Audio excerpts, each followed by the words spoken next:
My mom once texted me 5 words that ended our family forever. Pay or you're out forever. It started with my sister's demand. Send me $2,800 for prom. I laughed at first, then I saw my parents' messages flood in, one after another, all saying the same thing. Do it, or don't come home. That night, I didn't yell. I didn't cry. I opened my laptop and quietly shut down everything that tied us together. Bank accounts, transfers, the safety net they'd built on my back. By morning, my phone wouldn't stop buzzing calls, texts, desperate messages. But it was too late.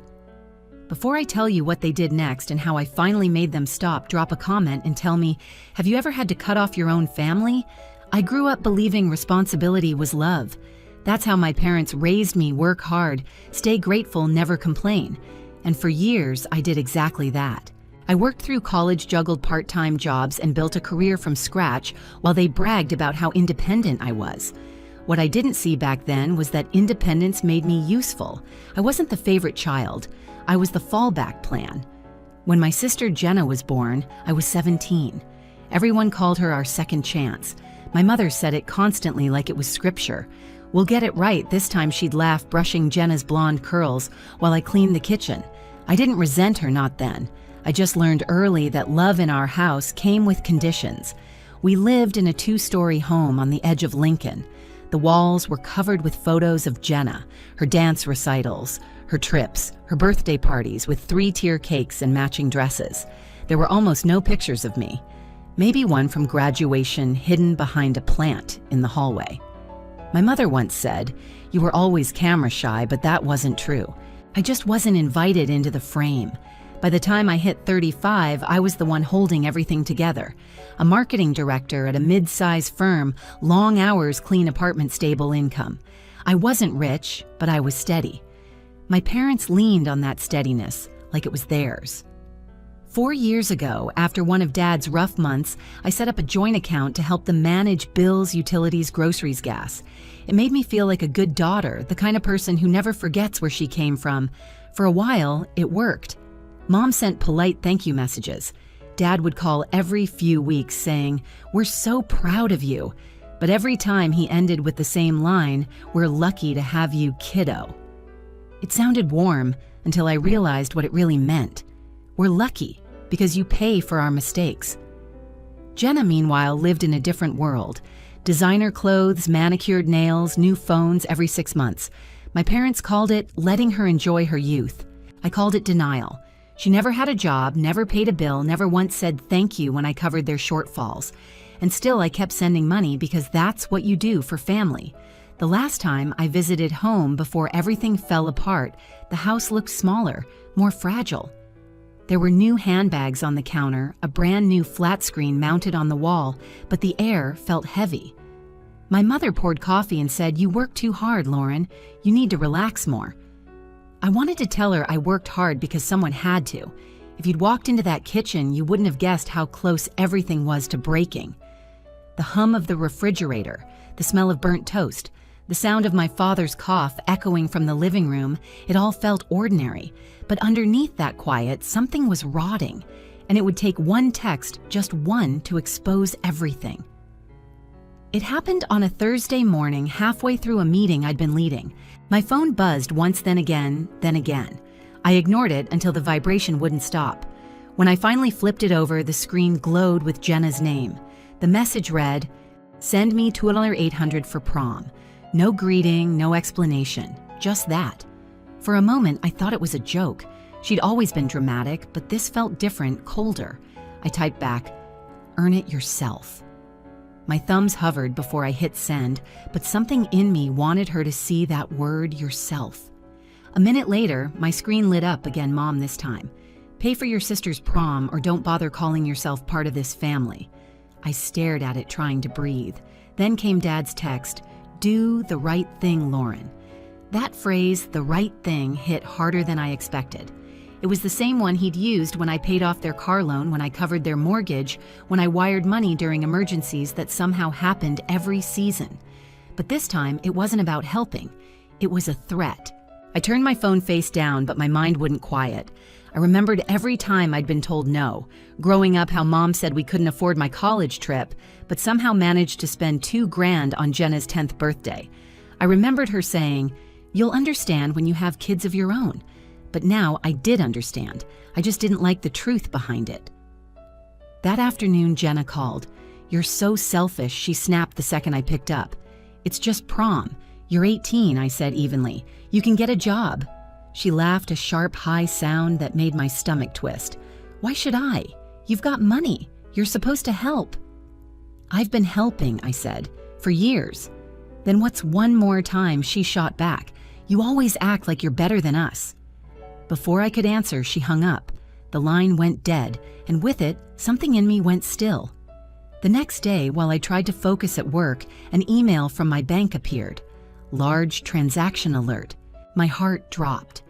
$5,000 had been withdrawn from the joint account I'd opened for my parents. My name was on it, but I hadn't touched it in months. For a second, I couldn't move. Then anger kicked in hot, sharp electric. I called Mom. No answer. I tried Dad, straight to voicemail. Finally, I texted, "Did one of you authorize a $5,000 withdrawal today?" No reply. That silence said everything. I stared at the office window, watching the reflection of my own face, tired, furious, finally done pretending. It wasn't about $2,800 or prom anymore. This was years of manipulation disguised as love, cashing out right in front of me. I knew I needed help, and not the kind that came with empty apologies. So that night, I texted Ellen, my friend and lawyer down the hall, "Need to talk. Urgent." Ellen didn't ask questions over text. She just sent back my office 6:30. Bring everything. By the time I got there, the sun was down and the office floor was empty, except for the hum of the vents and the glow from her desk lamp. I dropped my bag onto the chair and handed her my phone. "They withdrew $5,000 this morning. I didn't authorize it." Ellen's eyes narrowed. From the joint account, I nodded. She opened her laptop, typing fast. "Let's log in. We'll pull every record." The moment the screen loaded, I felt my chest tighten. 4 years of deposits, withdrawals, and transfers stared back at me, rows of numbers that used to mean trust. Ellen scrolled, her eyes darting. "Lauren, these aren't recent. They've been taking money for years." My mouth went dry. How much she clicked through month by month. Credit card payments, car loans, retail stores, a travel agency. This isn't groceries and bills. This is lifestyle spending. She kept scrolling faster now. Clothing boutiques, jewelry, even a transaction labeled prom planner, $3,000. I leaned back the chair, creaking under me. Oh my God. She turned the screen so I could see the total at the bottom. "Lauren, it's over 100,000. The number didn't make sense at first. My brain refused to believe it. 100,000, my savings, my security, my future gone. Ellen's voice was calm, grounding. "You have proof. You can close the account and file for misappropriation if you need to." But I wasn't thinking about lawsuits. I was thinking about every phone call that started with, "We're struggling a little," or "We just need a bridge until next month." How I'd believed them every single time. I rubbed my temples, feeling the sting behind my eyes. I thought I was helping them survive. Ellen's tone softened. "You were helping them hide from reality." Something in me shifted. All those years of guilt and obligation burned down to a single cold flame. "Close it," I said. Ellen hesitated. "Are you sure?" "Yes," I said. "Close it. Freeze everything." She did. 10 minutes later, it was done. My hands trembled slightly when I signed the authorization. Not from fear, from release. For the first time in my life, I was no longer responsible for their chaos. That night, I sat in my apartment staring at the quiet skyline. No phone calls, no demands, just silence. It should have felt lonely, but instead, it felt clean, like breathing after years underwater. I drafted one email, short and sharp. "The joint account is closed. I know about the $100,000. Do not contact me again." Then I hit send. I didn't expect what came next. My phone started buzzing, first one call, then another, then 10. Messages pouring in like rain. "How dare you? You've destroyed this family. We needed that money to survive." I didn't reply. Not one word, because survival doesn't come from stealing someone's peace, it comes from earning your own. A week later, I drove to their house. The same beige two-story in the Lincoln suburbs with the same rose bushes I'd planted years ago that my mother still took credit for. I parked at the curb and sat there for a minute, the folder of bank statements on the passenger seat glowing white under the dashboard light. My stomach was tight, but not from fear, more like the calm before a storm I'd already accepted. When I walked up the front steps, the porch light flickered on. Mom opened the door first, her expression sharp enough to cut glass. Dad stood behind her arms crossed, jaw tight. Jenna was slouched on the couch, inside phone in hand, pretending not to see me. I didn't ask to come in. I just did. Lauren, Mom started voice brittle. "We need to talk about what you've done." I dropped the folder on the coffee table. Papers spilled out, sliding across the polished wood like accusations made visible. "Actually, I said we need to talk about what you've done." She blinked, caught off guard. Dad frowned. "What is this?" "Every withdrawal," I said. "Every fake emergency. Every dollar you took from the account I opened to help you survive used for handbags, cruises, Jenna's prom planner." Jenna's head shot up. "You went through my business." "Your business," I said quietly. "My money paid for your life." Mom's voice rose, shaky but defiant. "You had no right digging through our private finances. You had no right taking mine." I said, my tone flat, controlled. $100,000, Mom. You told me it was for bills, for medicine, for Dad's back surgery, but you were paying off credit cards and buying jewelry. Dad took a step forward. "You don't understand, Lauren. We were drowning. You were supposed to help us." I looked at him for a long second. "I did. I gave you a lifeboat. You poked holes in it." Mom's eyes filled, but not with shame, with anger. "You're ungrateful. We did everything for you." I almost laughed. "Everything I was 17, working 2 jobs while you threw $1,000 parties for her." I nodded at Jenna. "I begged for $50 for a school trip, remember? You said you couldn't afford it." 2 weeks later, she had a new iPad. Jenna's face flushed pink. "You're making a big deal out of nothing." I opened the final page of the statement, circled in red. Does this look like nothing? Silence. The only sound was the soft tick of the old wall clock. Dad's voice broke it. "You can't walk away from us. We're your family." That word family landed like a curse. I took a slow breath. Family doesn't threaten you when you stop paying. Family doesn't steal behind your back. Mom's hand trembled as she pointed at me. "You're abandoning us." I met her eyes. "No, you abandoned me the moment money became more important than respect." For a moment, no one moved. The air felt heavy, every second stretching thin. Then I gathered the papers, slid them back into the folder, and stood up. Dad tried one last time. "Lauren, please. We can fix this." I shook my head. "You can fix yourselves." When I turned for the door, Mom's voice cracked. "You'll regret this." I paused with my hand on the doorknob. "No," I said softly. "You will." The screen door slammed behind me. For the first time, I didn't look back. Outside, the night air was cold, sharp against my face. I sat in the car until my heartbeat slowed, watching the house through the windshield.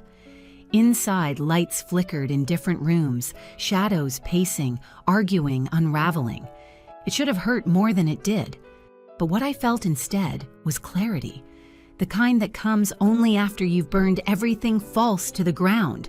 When I drove away, I didn't check my phone. I already knew it would be full of messages, apologies that weren't really apologies, threats wrapped in guilt. I'd heard them all before.